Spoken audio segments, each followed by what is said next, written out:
pues creo, en parte, comprender y compartir esta actitud estoica, creo que no es solo la serenidad, sino la conciencia de que haber nacido humano, como dicen en mi escuela, es un don inapreciable. Y por ello creo que hay que conceder a tu existencia un sentido profundo de bondad. Así que nada, como siempre acabo con mi frase de la escuela. Era lo que tenía preparado.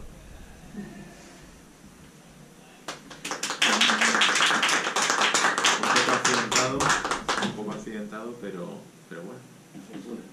Es fortuna, claro. No, si yo cuando he visto que esto se ponía a actualizar y las cosas empezaban a ser así un poco, pues ya está.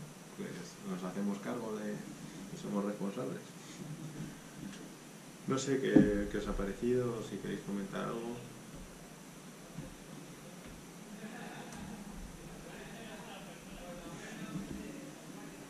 Referente al tema de la responsabilidad, me resultó curioso cuando lo comentaban, porque trabajando con críos, como trabajo yo, y ellos siempre, pues, es curioso, ¿no?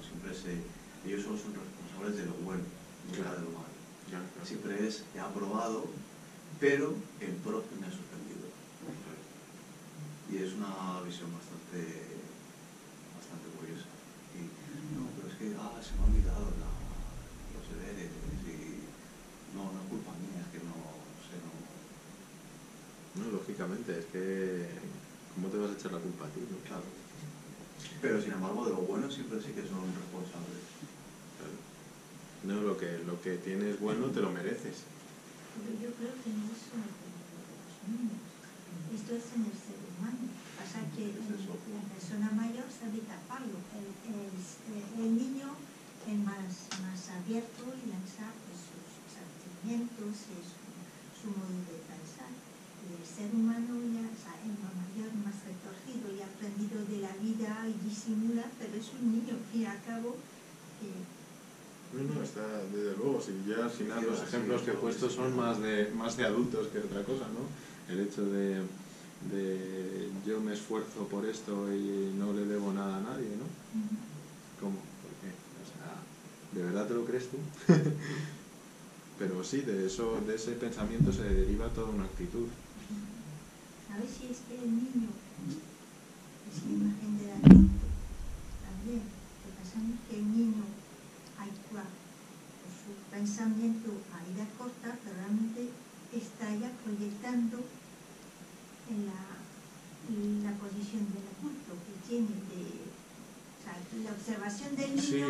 Sí, no sé si me explico. sí, por supuesto, y quizá también de toda la cultura, ¿no? De que al final el hecho de que tenga que justificarse o tenga que esquivarse en ciertas explicaciones es por algo, ¿no? Porque con el caso de los deberes, por ejemplo, ¿no? Que tenga que escudarse en que se lo ha comido el perro, ¿no? O sea, de hecho, en el fondo es una obligación de decir, bueno, es que si yo hago esto me salto algo. Y no, el mérito de, joder, es que me he esforzado tanto y he sacado estas notas porque soy un crack, ¿no? Claro, pues el Tao es el primero que te dice que no elogies los méritos, porque entonces crearás esa división entre las personas. Y creo que tiene mucho sentido. Una de las cosas que he dejado de hacer este año que me he tenido que encargar ya de los niños como profesor titular, una de las cosas que nunca me ha gustado y que he dejado de hacer, porque bueno, ahora puedo decidir yo lo que hacer por mi clase, ¿no? Y es puntuarles. Hasta el año pasado ellos tenían unas puntuaciones en la pizarra al final de la clase y decía, y tú esto lo has hecho muy bien y te doy tantos puntos, y los niños estaban todo el rato, ¿y cuántos puntos me llevo? Y yo, ya este año, ¿y cuántos puntos me llevo? No te preocupes de los puntos, hay que portarse bien siempre. Es difícil, los puntos les metían mucha presión, pero un buen profesor yo creo que no necesita eso. Yo no lo haría si no estuviese legalmente obligado. Ya, no, está claro. O sea, una vez que ya te metes en el sistema de educación reglado, ya es otra cosa. Y esto de los puntos a los pues a los pajaritos, la margarita, es que cambia el concepto, pero es lo mismo. Claro, Está identificando pues el nivel del niño y esto no es sano.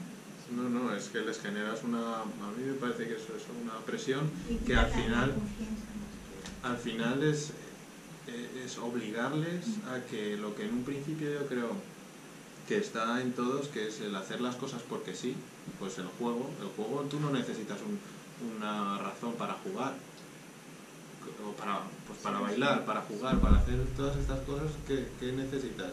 ¿Necesitas una razón? No, pero el hecho de generarles esas presiones, esas puntuaciones es para algo, y ya vas separando el acto de lo que quieren hacer del fin. Eso es. Y aunque lo estés pasando mal y qué tal, tiene sentido porque llegas a la obtención de esto. Yo es algo que la verdad que no sé por qué, pero nunca lo he entendido. Pero lo malo es que la sociedad es esto. O sea, Sí, que al está final, claro. aunque le proteges del niño haciendo esto, se estamos engañando por lo que le viene. No, Luego, es que es complicado también. Vivir ¿Qué hacemos? ¿Qué Vivir hacemos? acorde ¿Le a actos preparamos? perfectos es muy difícil y necesitas mucha fuerza, porque claro, te tienes que alejar de muchas cosas que la sociedad considera meritorio y que al final te lo introducen a ti, aunque no esté en tu naturaleza, acabas deseándolo. Pero es mucho mejor decirle que sí, las has visto, eres feliz, y que decir, no, es que la he hecho bien, porque podías haber mejorado esto, pues, es complicado, es que además cualquier palabra puede tener, pues según el individuo, puede tener una consecuencia importante a uno o a otro. Le va a dar completamente igual y a otro niño pues le va a matar por dentro, o sea, lo que dice, porque no sabe protegerse, porque no. Vamos. Y de hecho tampoco digo que haya que cambiar las cosas así de repente, o sea, no es contracultural ni nada de eso, simplemente creo que es tomar conciencia más que otra cosa.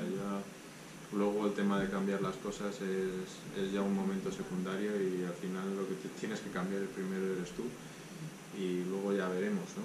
Pero sí, desde luego. Te he visto hablando con mucha pasión de Marco Aurelio y tal, o sea que se te nota que... Sí, que bueno, me he pasado allí en Pero te quiero preguntar, porque también sé que eres un ávido lector de Nietzsche. Entonces, ¿cómo encajas la filosofía estoica con la filosofía tan vitalista de Nietzsche? Pues... Porque, a ver, es cierto que siempre puede caber, ¿no? Hacer como una carambola y decir, bueno, en el fondo, asumir la fatalidad es una forma de reafirmar la vida, en cierto sentido. Lo que pasa es que, por ejemplo, mientras que en Nietzsche hay una imposición de la voluntad sobre el mundo, y en eso consiste la gloria del guerrero, por así decirlo, en la filosofía estoica la gloria se alcanza de otra manera. Es mucho más someterte a la fatalidad de los dioses y sucumbir en la muerte. Yo me estaba acordando cuando estabas hablando de un ejemplo que pone Séneca, que dice que la vida es como un perro atado a un carro que va cayendo sobre una ladera. El perro tiene dos opciones: o aferrarse a la vida tirando del carro y partirse el cuello, en el mejor de los casos, o ir al lado del carro aun sabiendo que va hacia abajo, hacia un precipicio. Entonces, ¿qué pasa? Que en cierto sentido tienes ahí dos posturas. Una, o te aferras a la vida y consigues, por así decirlo, la gloria de enfrentarte contra tu destino, que podría ser, por ejemplo, el ejemplo de Aquiles, que le dice, vas a morir a Troya, y él dice, aún así voy a ir contra el carro y voy a ir a combatir a Troya, aun sabiendo que moriré, porque de hecho la muerte es la propia gloria del guerrero. O tienes el caso como que en el mundo occidental mejor lo expresa Schopenhauer, ¿no? Que es la absoluta negación de la vida, en pos de eliminar todo el sufrimiento posible que tenga uno, que es ya no solamente es que vayas a correr al lado del carro, sino que incluso vas a intentar adelantarte para que así en la caída te golpee el carro al caer y ya que sea más rápido y todo. Entonces la cuestión es cómo encajas esas dos perspectivas. Pues es una pregunta muy complicada. Ya lo sé. Es una pregunta muy complicada y no esperaba menos de ti. Mi visión de Nietzsche al final siempre es muy, muy difícil encapsularle en una teoría más monolítica. Entonces yo creo que más o menos al final tampoco es que vaya a tener problema por ser o sea, me gusta, pero no voy a defenderle donde yo no me cuadra. O sea, quiero decir que no tengo por qué encajar a los dos, pero más o menos podría responderte así. Cuando Nietzsche, cuando hablaba de la tirada de dados, estaba hablando de Nietzsche. Nietzsche es ese azar, esa afirmación del azar y de la necesidad del azar, cuando tú lanzas los dados a la mesa, ese caer necesario genera un destino, que es al final la noción de destino que en gran parte utilicé en el anterior seminario. Y hacerse cargo de ese destino creo que es la responsabilidad que he sacado yo de esa profunda irresponsabilidad que prodiga quizá Dionisios o Nietzsche, ¿no? ante las conclusiones que saca de la ruptura de la causalidad y de las consecuencias de la vida como esa corriente de devenir más de Heráclito, ¿no? Y he querido sacar esa noción de responsabilidad pues por una cuestión más de, ya quizá no tan justificable desde Nietzsche y sí más desde y no tanto tampoco de un estoicismo, porque el estoicismo también es muy cambiante, no es lo mismo Marco Aurelio que Séneca, sino más bien algo mío. Esa responsabilidad no ante la vida no te podría defender cuál de las dos opciones es mejor, quedarte resistiendo al carro o irte con el carro, porque esa dualidad es profundamente complicada, teniendo en cuenta que el guerrero en Occidente es precisamente el que tiraría del carro, ¿no? El espartano, el que se rompería el cuello ahí esperando a intentar sostener ese carro que no se caiga por el precipicio y que va a caer de todas formas. Y el Oriente, el guerrero en Oriente, que no, el caballero en Oriente más bien, que sería el que se deja llevar por los acontecimientos, que fluye con lo que le toca, ¿no? Y nunca va a hacer. De hecho, a mí me parece que Marco Aurelio tira más para Oriente. Dice, no te esfuerces demasiado, le dice, no te esfuerces demasiado en cosas que realmente, porque la vida al final es un punto. Y entonces, claro, creo que en ese sentido tampoco te puedo contestar mucho más para armonizar los dos. O sea, yo te puedo contestar con mi armonía, pero no con la armonía de Nietzsche con el estoicismo. Bueno, tampoco es que tampoco te lo decías mucho, tío. No, sí.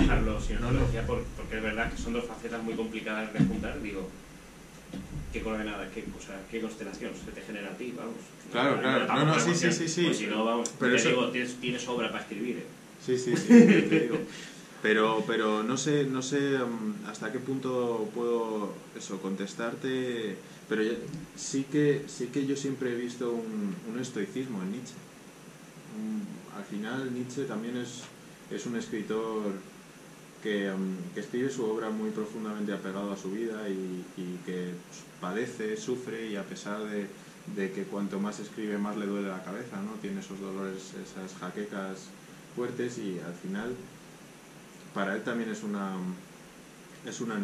necesidad biológica, y creo que tiene bastante de estoicismo, pero desde luego ya es otra época completamente distinta y no puede escribir en los mismos parámetros, y no veo tan lejano las conclusiones que saca en ese sentido con los grandes parámetros, ¿no? Con las grandes nociones que decimos, destino, azar, necesidad, la negación que tiene de la culpa, de la mala conciencia, todo eso, esto aquí no está. O sea, él sigue apoyándose en el mundo clásico, Nietzsche sigue apoyándose en el mundo clásico porque en el fondo aquí no lo encuentras. Los dioses, entre otras cosas, lo que hacen en el mundo clásico es liberar a los hombres de la culpa. Cuando de repente uno se volvía loco, decían, ha debido poseer, no sé, Baco o Ares, o esa ira, ¿no? Al final los dioses excusaban a los hombres más que culparlos. Pero mucho más no sabría, ni siquiera creo que fuese necesario articularlos. Simplemente la sensación de que cuando lees a uno y lees a otro, ves que no están tan lejanos. Sí, es verdad que las nociones ya que manejan no son del todo compatibles. Por eso decía cuando hablaba de Boecio digo, pues esto vale esto para el mundo antiguo y tal, y te lo crees y vas saltando en el diálogo, pues sí, pues como cuando leíamos a Platón en primero, pues más o menos te lo creías, ¿no? Pero luego ya lo leías en cuarto y quinto y decías, pues macho, es que el interlocutor se deja, ¿no? Que le da la razón a todo, es que, macho, ponle un poco de dificultades. Pero bueno, no sé si me puedes algo más que... No, o incluso en lo que te he dicho, si no te cuadra o...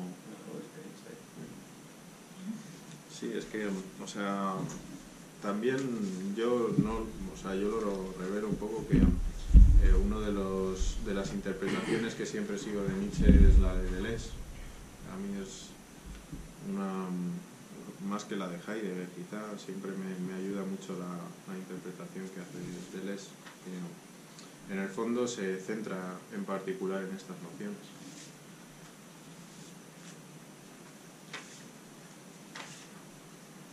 Pero muy acertado, sí, es que ese es el problema. Ese es el problema, la fuerza de saber, la fuerza de tener esos conocimientos y aún así